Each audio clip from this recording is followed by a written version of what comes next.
Pourquoi c'est plus vif? Parce que comme son écriture qui est enveloppée, tout est enveloppé de noir. Si bien que, si vous prenez même ce blanc, le militaire, il est aspiré par le noir. La technique du clair-obscur, c'est quoi? C'est d'utiliser les ténèbres qui sont là pour faire ressortir les choses qui vont vous marquer le plus. Vous ne voyez pas bien la bouche, vous ne voyez pas bien l'éclat des yeux et la rose. Ça ressort très bien. Donc ça, c'est une photo qu'on peut prendre comme exemple de code.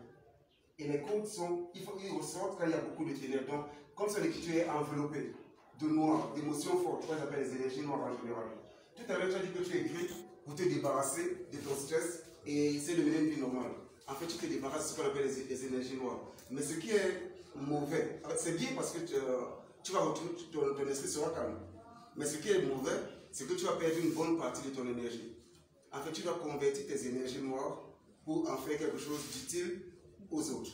Parce qu'en fait, tous les grands auteurs, que ce soit Victor Hugo, que ce soit Baudelaire, Lamartine, tous ces grands poètes ont utilisé leurs énergies noires. Lamartine, ce n'est que la perte de la femme qu'il aimait, qui l'a amené, qui a fait la méditation poétique. Alors quand il écrit l'isolement, l'isolement c'est exactement comme le parfum de ma mère. Quand il écrit, c'est par rapport à cette perte-là. Mais quand tu touches, quand il dit par un seul mouvement que tout est dépeuplé, c'est chanté par la terre entière. Parce que tout le monde reconnaît cette valeur.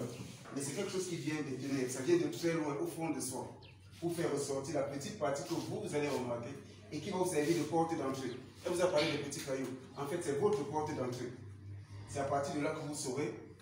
Vous ne pouvez pas savoir, mais vous allez commencer à vous dire. Elle pensait à ceci lors de cette photo, elle ressentait cela, il y avait plutôt ceci, moi je pense que ceci, et la rose me permet. Donc vous allez prendre les petits cailloux comme elle a dit. Vous avez un petit caillou, plus un autre, et vous arrivez à ce qu'on appelle un champ lexical. C'est ça. Quand vous aboutissez maintenant à votre champ lexical, vous allez vous rendre compte que tout est compréhensible. En fait, il n'y a pas de code. L'albatros, même qu'on décrit, qui est le prince des nuées, quand il se retrouve là, au pied des hommes, il ne faut plus rien. Mais dans le ciel, il est d'une telle envergure. Et c'est ça la poésie. Ils étaient contre ces poètes qui écrivaient justement mais tu es belle, je t'aime, tu es rebelle, et puis tout ça. Ils voulaient que la poésie reste cette hauteur que tout le monde pouvait avoir. Et Angèle venait l'écrire comme ça et tout le reste. Donc essayez de prendre. Laissez les zones obscures. Ce que vous ne comprenez pas. Ça vous paraît trop compliqué.